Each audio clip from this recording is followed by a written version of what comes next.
So Unknown Worlds has come out of nowhere and dropped a devlog for the longly anticipated Subnautica 2. And oh boy, there is so much to unpack. So here's everything you might have missed in this devlog. But before I start, I just want to say that we are so close to 1,000 subscribers, and I'm making a promise now. If we hit this goal, I will personally do an ankle reveal. Yes, I'm not kidding, ankle reveal. So if you guys can like and subscribe, that'd be so helpful because it gives me the motivation to make these videos. Moving on. Alright, the most obvious change, and the first thing to talk about is the UI. And it looks so much more modern than its predecessors, Subnautica and Below Zero. In my opinion, I really like it. It fits a sleek new feeling of Subnautica 2 and really sets the tone for futuristic. Another big change is also the items. It looks like the scanner and the builder tool have been revamped. There's also this funky looking tool which I can't even tell what it's supposed to be, but that leaves questions and excitement as we try to figure out what it is. I really like the new designs, especially for the scanner, because we have this little UI thing coming up showing us what we're scanning, and it just really is really nice. We also get a new look at one of the creatures in the snippet.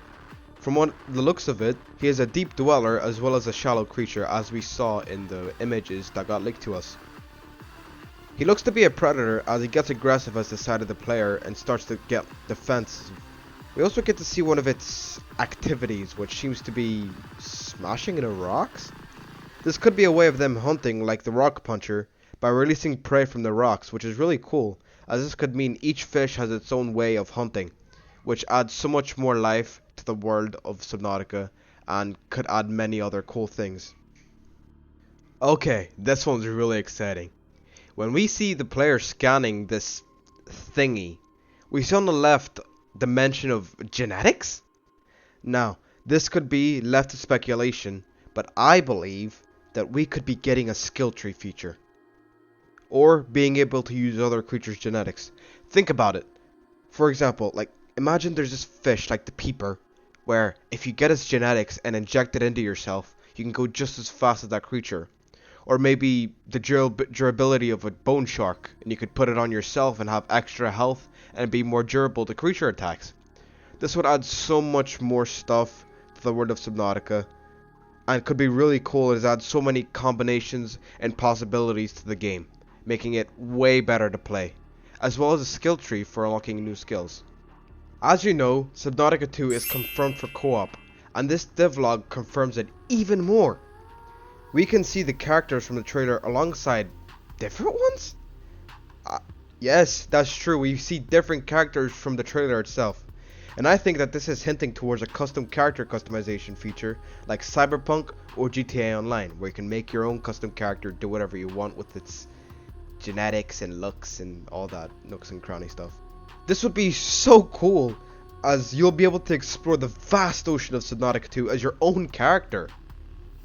It also seems like the swimming animations have been improved, as we see smoother animations and seeing our own body when we move. Or that could just be me and it could have been in the original. I can't remember, but still, you know, it looks really cool. During these segments of co-op, we also see the new submarine, which is called the Tadpole, which seems to be a single seat vehicle. As you can see, it has a tail like a tadpole, and it is pretty small, so that means it's going to be really agile. But what I think is that they may add a submarine which needs multiple people to operate it. Although this would be a cool feature, you have to think about the aspect of single players and how they'd be able to do without it. We also get snippets and glimpses of different biomes, some from the trailers, some not. And it seems like the biome that we see here is now called the Coral Gardens, and it is massive! Yeah, massive, and it looks so beautiful with the Unreal Engine 5 graphics. I wonder if my laptop can even handle it at this point, but we'll see. Looking into the files, we also see different biomes names. You know, we've got some boring ones, like the kelp forest making a return. But what caught my eye the most was this one. Overgrown ruins. Now this raises an eyebrow, obviously, and I'm wondering if this is hinting towards more architect structures, maybe even other survivors or aliens that came before the architects. This leaves room for speculation, as we don't know what it really is, because it is just a file name after all, but we're gonna have to find out soon enough because it is coming out in late 2025. As we see here, base building has been improved a lot as well, which makes me really happy. And if you can see here, we've got loads of different stuff like archways and walls and this half sphere room. Don't know what it is. But if you look at the bottom, we can see that we have new options which can make base building a lot more easier, like remove snapping. Because as you know, after you build a base, it's stuck to snap. So this can make it more versatile on what you want to make and all that. Being a Fnatic base builder, this obviously makes me really excited to see what comes next, all the new stuff they're gonna add and whatnot. Although we get many hints, we're left to wonder, which adds to our excitement for the release of Early Access. And this developer here leaves us with one final question. What would you like to add to Subnautica? So comment down below what your suggestions are, any features that you'd like to add, and I'd love to hear them. Well, that's it.